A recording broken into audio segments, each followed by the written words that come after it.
Welcome back, guys. Welcome to another video. That Geeky here, and today I'll be just talking about the artwork of Flesh and Blood TCG. I've been wanting to talk about this for a while now, but with the release of the Monarch, I was too busy exploring the different classes that was introduced. So today I finally have the time to actually talk about this.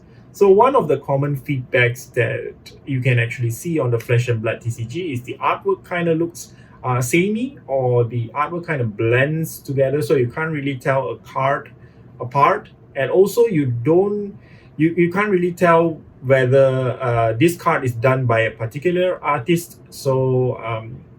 You can't really form like a favorite artist from Flesh and Blood TCG. In fact, I don't really remember having a favorite artist from Flesh and Blood TCGs. The artwork, of course, itself looks really cool, but it kind of looks like it is drawn by the same person. So let me just show you guys what I mean. I'm gonna just flash out 3 cards on screen now so you guys can see. So I'm gonna look at my monitor here. So let's say we have a card called Spinal Crush, and then we have Hit and Run, and then we have Pedal to the Metal. So Hit and Run is from Crucible of War, and Pedal to the Metal is from Arcane Rising, and while Spinal Crush is from WTR. So these are from 3 different sets, and it is done by 3 different artists. But you can see there is no visible distinction between the art style. It kind of looks like it can be drawn by, I'm not saying it's drawn by the same person. I'm just gonna put the name of the illustrator down below the card so you guys can see who actually drew that, but it kind of looks like it can be drawn by the same person. Now, as comparison, I'm just gonna jump over to Pokemon TCG so I can give you guys another comparison. So, for example, we have a card here called Dark Dragonair. So this is one of the Pokemons, and it is done by one of my favorite artists. Her name is Kagimaru Himeno, sorry. So she actually done art like this. Now, whenever she does an art for a set, it is clearly, I can clearly identify it because I know what her art style looks like. Her art style is kind of looks like the heavy use of watercolor, and then it kind of looks very soft and things like that. Even in the modern cards that she did, you can clearly see the style remains. Even if she changes tools, she moves more towards the digital illustration, you can clearly see the style there. Now, another of my favorite artists of the Pokemon TCG would be Mitsuhiro Arita. He actually done the infamous base set Charizard.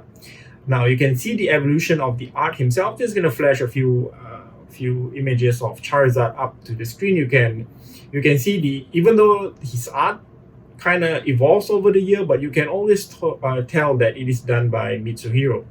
Now, so these are some of the examples for Pokemon TCG. Now, if you move back to Flesh and Blood, we can't really, maybe it's too early to tell, but still from the past few sets, we don't really see any art style that is distinct and unique as of yet. But with the release of Monarch, I'm very happy that at least I can have a favorite artist as of now. Now, the artist I'm talking about here is Eleanor. I hope I'm pronouncing her name right. Eleanor, she actually drew few of the Illusionist cards. One of it is Ode to Wrath. So her art style is clearly distinct from the usual art that we see from Flesh and Blood TCG. It's really minimalist, and it really shows off her art style. I actually went to her art station, and you can see that this is basically her art style. So it's very distinct, and you can see it is basically the way she does illustration. Now, a few cards would be Merciful Retribution. So these are some of the auras that Prism uses. Ode to Wrath, of course, the one I mentioned previously. So I do hope Flesh and Blood TCG, so this is basically the step in that right direction. I hope most of the artists will come up with their own style instead of going with whatever that the art style that is currently very Flesh and Blood TCG like, which kind of looks samey. Now, if you just take a look at the other cards, you can see what I mean. It kind of looks like it blends together. So previously I didn't think this as a huge thing, but once I read some of the feedbacks that people have on the art of Flesh and Blood TCG, I kind of understand where they're coming from. So I'm really happy that Eleanor has her own style, and then she brings it to Flesh and Blood TCG, which you can clearly see there are no other arts in the whole set of Monarch that has this kind of minimalistic style. I do hope she continues to make more artwork for the upcoming set, maybe Kingdoms. She do some of her artwork, signature artwork. I'm looking forward to see more of her art within the set.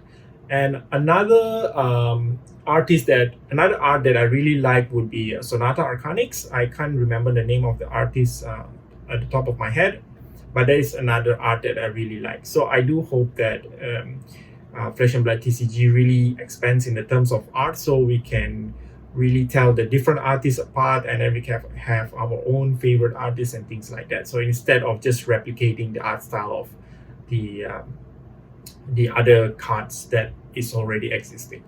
So that's it, guys. I just want to make a quick video talking about the artwork of Flesh and Blood TCG instead of the usual deck tags and things like that. Just want to give my thoughts. I'm not really a artist by any means. I can't even draw a stick figure correctly. I just want to give my thought on this. So what you guys think, do let me know. Once again, these are just my opinion.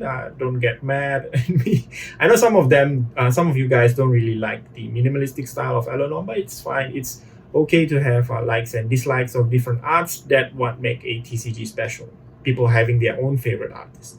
So thank you very much, guys, for watching. Do like and subscribe. Comment down below. That really helps. And see you guys in the next one.